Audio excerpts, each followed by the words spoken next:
સમૂહ લગ્ન આ શબ્દ સાંભળીએ ને એટલે મગજમાં જાતના વિચારો દોડવા લાગે છે નહીં? અમુક લોકો માને કે આ તો બસ પૈસા બચાવવાની એક રીત છે. અમુક કે ભાઈ આ તો હવે સમયની જ માંગ છે. પણ આની પાછળની આખી વાત શું છે? ચાલો આજે આપણે આ જ ટોપિકમાં જરા ઊંડા ઉતરીએ. અને અહીંયા જ એક મોટો સવાલ ઊભો થાય છે. લગ્નનો ખરો મતલબ શું? સમાજમાં વટ પાડવો, દેખાડો કરવો, કે પછી બે લોકોને દેવાના બોજ વગર એક નવી સુખી જિંદગીની શરૂઆત કરાવી? આખા વિષયનો આધાર બસ આ એક સવાલ પર છે. જોવા જઈએ તો સમૂહ લગ્નનો આઈડિયા એકદમ પરફેક્ટ અને પ્રેક્ટિકલ છે.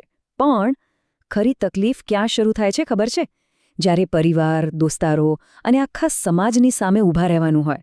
અને એ બધામાં આપણા મનમાં જે સૌથી મોટો ડર ઘર કરી ગયો હોય છે ને, એ છે પેલો એક જ સવાલ: અરે લોકો શું કહેશે? ઘણીવાર તો સગાવાલા મોઢા પર જ આવી વાતો કહી દે છે. આવી સીધી ટીકા અને બીજાઓ સાથેની સરખામણી એ યુગલના મન પર બહુ ઊંડી અસર કરે છે. એમને એવું લાગવા માંડે છે કે જાણે એમણે કોઈ મોટી ભૂલ કરી નાખી હોય. અને આ વાત કંઈ ખાલી સગાઓ પૂરતી નથી હોતી. મિત્રો પણ મજાકમાં એક અલગ જ જાતનું પ્રેશર બનાવે છે. સોશિયલ મીડિયા પર સારા ગ્લેમરસ ફોટા મૂકવા જ પડશે, અને એ બહાને મોટી પાર્ટી તો આપવી જ પડશે. આ બધી અપેક્ષાઓ યુગલને માનસિક રીતે થકવી દે છે. પણ કદાચ સૌથી વધારે મૂંઝવણ તો મા-બાપ અનુભવતા હોય છે. એક બાજુ એમને પોતાના સંતાનનું ભલું કરવું છે, પણ બીજી બાજુ સમાજનો ડર અને પોતાના જૂના સપનાઓનો ભાર પણ હોય છે.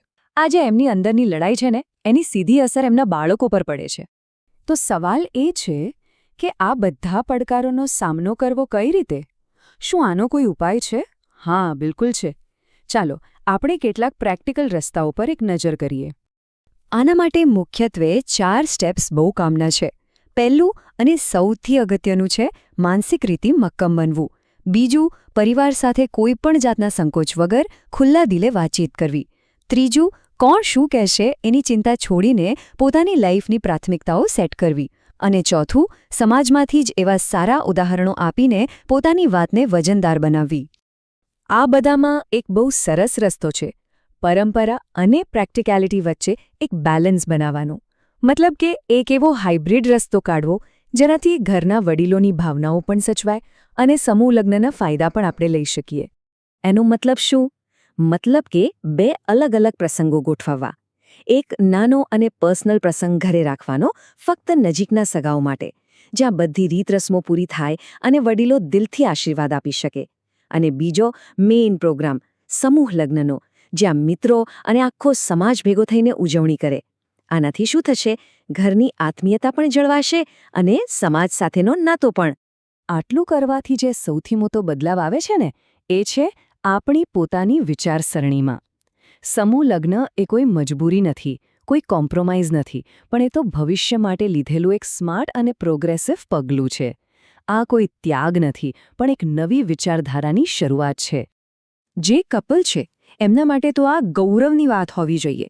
એમણે વિચારવું જોઈએ કે લગ્નમાં ખોટા ખર્ચા બચાવીને એ પૈસા પોતાના ઘર માટે કે સારા ભવિષ્ય માટે ઇન્વેસ્ટ કરી રહ્યા છે.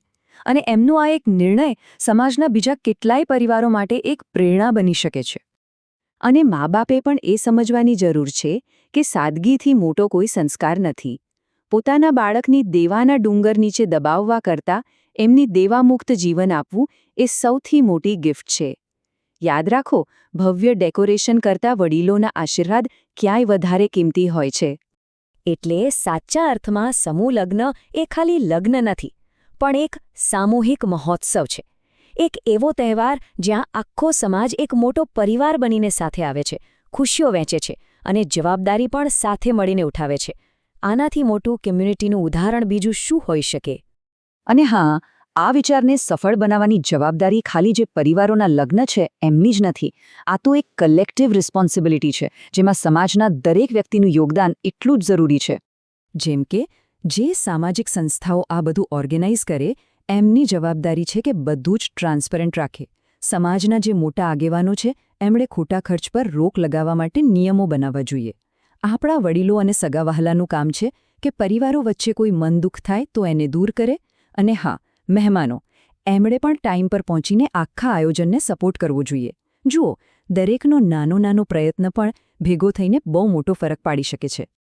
કોઈ પણ સમૂહ લગ્નને એકદમ આદર્શ બનાવવા હોય ને તો એના 3 મુખ્ય પાયા છે.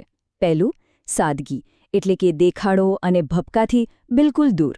બીજું, શિસ્ત, એટલે કે સમય અને વ્યવસ્થાનું પાલન. અને ત્રીજું, સ્નેહ, એટલે કે એકબીજા માટે પ્રેમ અને આદર. જ્યારે આ ત્રણેય વસ્તુઓ ભેગી થાય ત્યારે જ કોઈ કાર્યક્રમ સાચા અર્થમાં સફળ ગણાય. અને આ બધા જ પ્રયત્નોનો જે છેલ્લો અને મુખ્ય હેતુ છે એ આ એક જ મંત્રમાં સમાઈ જાય છે: સંગઠિત સમાજ, સમૃદ્ધ સમાજ.